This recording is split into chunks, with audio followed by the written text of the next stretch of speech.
गुरुदेव, आपके चरणों में कोटि कोटि प्रणाम। गुरुदेव भगवान, हमने संसार में जिनको अपना आश्रय मानकर जीवन साथी के रूप में वर्ण किया और जीवन समर्पित कर दिया, उन्होंने ही जब हमें ठुकरा दिया और जीवन की मझधार में बिल्कुल अकेला छोड़ दिया, इतना सब होने पर भी उनके प्रति अति मोह आसक्ति खत्म होकर सिर्फ और सिर्फ श्री जी के चरणों में कैसे लगे? एक बार मार्कंडेय जी के आश्रम के पास सुरथ नाम का एक वैश्य और एक राजा दोनों आपस में मिले। तो राजा से पूछा, आप जंगल में यहाँ कैसे? कहा, मेरा राज्य छिन गया है, पर मैं वही राज सिंहासन, वही राजमहल, वही रानियां, ये हमारा चिंतन नहीं जा रहा है। मुझे राज्य मिले इस बात के लिए तो मैं दुखी नहीं, पर मैं अपने परिवार को नहीं छोड़ सकता। और रोने लगा। फिर पूछा, आप क्यों इधर जंगल में? तो उनका, मेरे बेटे ने मुझे पीट के निकाल दिया, सारी संपत्ति छीन ली, पर मेरा मन उसी के लिए तड़प रहा है। वो भले मुझे पीटे, पर मैं अपने बेटे, बहू, परिवार को नहीं छोड़ सकता। बोले, तो बड़ी विचित्र हम दोनों की दशा है कि वो हमें छोड़ रहे हैं, वो हमें ठुकरा रहे हैं और हम उनके लिए रो रहे हैं, ये क्या है? तो राजा ने कहा, पास में मार्कंडेय जी का आश्रम है, हम लोग उन महापुरुष के पास चलते हैं और अपना निवेदन करते हैं। तो जाके प्रणाम किया और अपनी बात दोनों ने रखी। तो मार्कंडेय जी ने कहा, ये भगवती माया का प्रभाव है। अगर भगवान की ऐसी प्रचंड माया ना हो तो सब परमानंद में मगन हो जाएं। ये माया ही, वो हमें धोखा दे, वो हमें ठुकराए, पर हमारा मोह, हमारी ममता उससे बिलग नहीं होती है। अब उससे हटने का एक ही उपाय है, साधन को हरिभजन है, कै सत्संग सहाय। अगर हम सत्संग सुने तो सुनते सुनते बुद्धि पवित्र हो जाती है और फिर निश्चय होने लगता है। आप जिनके लिए रो रहे हैं, जिनकी बुद्धि पावन हुई, उन्होंने तिरस्कार पूर्वक छोड़ दिया। रत्नावती जी, भक्तमाल में चरित्र है, पढ़ लीजिए। रत्नावती जी पूरे रानी के जैसे सुख होते हैं वैसे ही रानी थी, वैसे ही सुख में मगन थी। कोई हरि भक्ति, कोई भजन, कुछ नहीं। और राजा भी अत्यंत प्यार करते थे, पर दासी वो वृंदावन आती थी और संतों का संग करती थी, सत्संग। तो उसके हृदय में गोविंद के चरणों में प्रीति उत्पन्न हो गई। वो रानी के कभी पैर दबा रही होती तो एकदम बोल पड़ती, हा कुंज बिहारी, हा गोविंद। तो रानी सावधान होकर देखती, तू रहती तो मेरे संग है, मेरी निजी दासी, अंग सेवी। ये कौन है कुंज बिहारी, कौन है गोविंद? किससे तू प्यार करती है? आज तक मुझे नहीं बताया।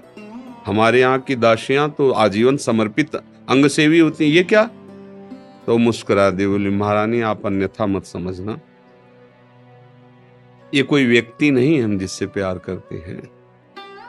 नहीं नहीं, तू पूरी बात बता दो, मत सुनो, मत सुनो, नहीं किसी काम के नहीं रह जाओगे। और रो पड़े। भगवान का जो प्यार होता है ना हृदय में, वो अलग कोटि का होता है।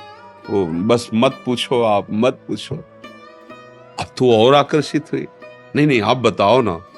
तो जब बैठ करके भगवत चर्चा, उनकी रूप माधुरी, गुण माधुरी, अब वो तो इतना उसके हृदय में अच्छा लगा कि पैर दबाने से हटा के सिराने बैठा लिया। देखो तुम अब वहां नहीं, अब यहाँ बैठ के केवल हमें प्रभु की बात सुनाओ। इतना रंग चढ़ा कि हृदय विकल हो, उनका कैसे दर्शन हो सकते हैं? गोविंद के कैसे दर्शन हो सकते हैं? बिहारी जी के कैसे दर्शन हो? तो उनका, महारानी जी एक ही उपाय है, यदि प्रगट में संतों का संग किया जाए तो निश्चित संत सभा में गोविंद छुपे रहते हैं, वो जरूर कृपा करेंगे। तो रानियों कहीं जा तो सकती नहीं, तुम ऐसा करो, बगल में एक भवन तैयार करवाओ संत सेवा के लिए, और संतों को बुलाओ, और हम स्वयं बनाएंगे, संतों को पवाएंगे, उनके श्रीमुख से भगवत चर्चा सुनेंगे। उस समय दिल्ली में बादशाह के समीप विराजमान थे माधो सिंह, उनके पति का नाम था। अब रानी का हुक्म, महल के निर्माण हुआ, पास में संतों, और खिड़की से वो दर्शन करती, फिर सुंदर भोग पधराती, जाके सब संतों को पवाती। ये जब सूचना पहुंची राजा के बाद, बिना हमारे आदेश के संत निवास बन जाना, संतों के बीच में, रानी को ऐसे कोई सहज थोड़ी देख सकता, जाना सब। तो हुक्म कर दिया, बिल्कुल नहीं, संतों के समीप जाना बंद, ये सब बिल्कुल, क्योंकि एक राज मर्यादा होती है ना। और कुछ कठोर शब्द कहे। तुरंत नाई को बुलाया, अपना मुंडन कराया और संतों के बीच में बैठ गई। बोले, आज से राज अन्न का त्याग। अगर मैं कहीं रानी हूं, कहीं भी किसी भी अंग में, मैं उसे रानी नहीं रहने दूंगी जो मुझे संत और गोविंद से दूर कर दे। कदाप। ये जब सूचना पहुंची को तो मुड़ मुड़ा के बैठ गई। सोचा ये तो मतलब भारी के भारी अपमान, इससे ज्यादा क्या हो सकता है। अगर मैं मारता हूं तो प्रजा विरोध में हो जाएगी, इसलिए इसको मारना तो है। बोले, एक जंगली सिंह लाओ और छोड़ दो, तो संतों को, रानी को, सबको मार डालेगा वो। ऐसा ही किया गया। सैनिकों ने जैसे चारा रख के, बकरा आदि रख करके पिंजड़े में सिंह को बंद करके लाए और दरवाजे पे को। वही दासी जो उनकी गुरु थी, वो आरती की सामान दे रही थी और पूजन की थाल लेकर वो ठाकुर जी का श्रृंगार कर। दासी ने कहा, महारानी सिंह। जो ही पिंजरा से खोला गया तो ऐसे मुड़ी, उनका सिंह नहीं नरसिंह, भगवान पधारे। थाल लेके सिंह ऐसे जैसे कोई गाय ना, सीधी गाय हो, ऐसे तिलक लगाया, आरती की, प्रणाम किया। ऐसे सब देखते रह गए। फिर लौटा सिंह को मारी छलांग, तो जो ऊपर बालकनियों में खड़े देख रहे थे ना मान सिंह के आदमी, फाड़ के फेंक दिया और गुर्राता हुआ भाग गया। अगर हम अपनी भक्ति के रंग में आ जाएं तो फिर हमारा ये माया मोह संसार नष्ट हो सकता है। अन्यथा हमारे शब्द तो जरूर अच्छे नहीं लगेंगे, पर सही पूछो तो कृपा है जो असलियत का पता चल रहा है। यहाँ कोई किसी से प्यार नहीं करता। अपने सुख स्वार्थ की जब तक पूर्ति लगती है, हमारा मन जब तक राजी है, तब तक हमें आपको प्यारे कहते हैं, अपना प्यारा बना लेते हैं।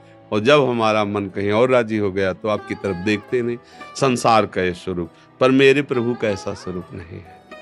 सबरी मैया कोई ऐसा थोड़ी बहुत रूप ऊंचे कुल की, ऐसा नहीं था। सबर जंगली जातियों में आती है उनमें, लेकिन भगवान की भक्ति से बड़े बड़े ब्रह्म ऋषियों के आश्रम में भगवान नहीं गए, सबरी माता के। भगवान ये सब संसार यही सब देखता है, तुम्हारा रूप, तुम्हारा गुण, तुम उसके काम लायक हो कि नहीं हो। अगर स्वार्थ की पूर्ति लायक नहीं हो तो कोई भी हो, हट जाओ या वो मार डालेगा। संसार का स्वरूप है, कोई न कोई नाटक करके तुम्हें नष्ट कर देगा संसार। लेकिन हमारे भगवान कैसे भी नीच, पतित, अवगुणी, कुरूप, बिल्कुल मूर्ख कैसा भी हो, भगवान उसे अपनी गोद में ले लेते हैं। तो एक ही उपाय है, भगवान के चरणों का आश्रय लेना, वही परम पति हैं। देखो मीरा जी ठसक से कहती, मेरे तो गिरधर गोपाल दूसरा न कोई। और ये कभी धोखेबाज नहीं है, कभी धोखा नहीं। हम सही कहते हैं। अगर हमें जैसे बचपन से लगे रहे ना, हमें बात समझ में नहीं आती ना, तो हम ये जरूर माइक से कहते हैं कि भाई देखो, भक्ति करना ठीक है, पुण्य है, मंगल है, लेकिन हम अपनी छाती की बात कहते हैं। अभी तक कमी हमारी और कृपा उनकी डुबो रही है। बस अगर कहीं कमी है तो हमारी कमी है, उनकी तरफ से कृपा ही कृपा, दुलार ही दुलार है। ये सच्ची मान लो। अगर कोई प्यार करने वाला है तो प्रभु है। आप कहोगे दिखाई नहीं देते हैं, आपने अपने को देखा है क्या? अगर प्रभु से देखने पर ही प्यार करते हो तो आप अपने से प्यार करते हो ना। देखो ना, आप अपने से प्यार, आपने अपने को देखा है क्या? आप तो शरीर को देख रहे हैं, बिना देखे भी आप अपने को बहुत प्यार करते हैं। आप अपने आप को बहुत प्यार करते हैं। अगर ये पता चल जाए कि हाँ कैंसर हो रहा है और आपको क्षति पहुंच जाएगी तो आप यहां से कटवा देंगे। अपने आप से ज्यादा प्यार आप किसी को नहीं करते, टांग कटवा देंगे आप। अगर ऐसा लग जाए कि अपने को बहुत अशांति, जीना मुश्किल है, आप क्या करेंगे, कैसे मुंह दिखाएंगे, तो आप जहर खा लेंगे, फांसी पे चढ़ जाएंगे। मतलब समझिए, पर आपने अपने को देखा नहीं, जाना नहीं, फिर भी आप बहुत प्यार करते हैं। जो कुछ भी प्यार करते हैं अपने लिए करते हैं। अपने आप से बढ़कर आप किसी से प्यार नहीं करते, पर आपने अपने आप को नहीं जाना, तो फिर तुम उन्हीं के अंश हो। जब तुम अपने को नहीं जान पाए तो जैसे अनजाने में आप अपने से प्यार करते हो, ऐसे ही शुरू कर दो प्यार प्रभु से, और उनके तुम हो वो सामने आ जाएंगे पक्का।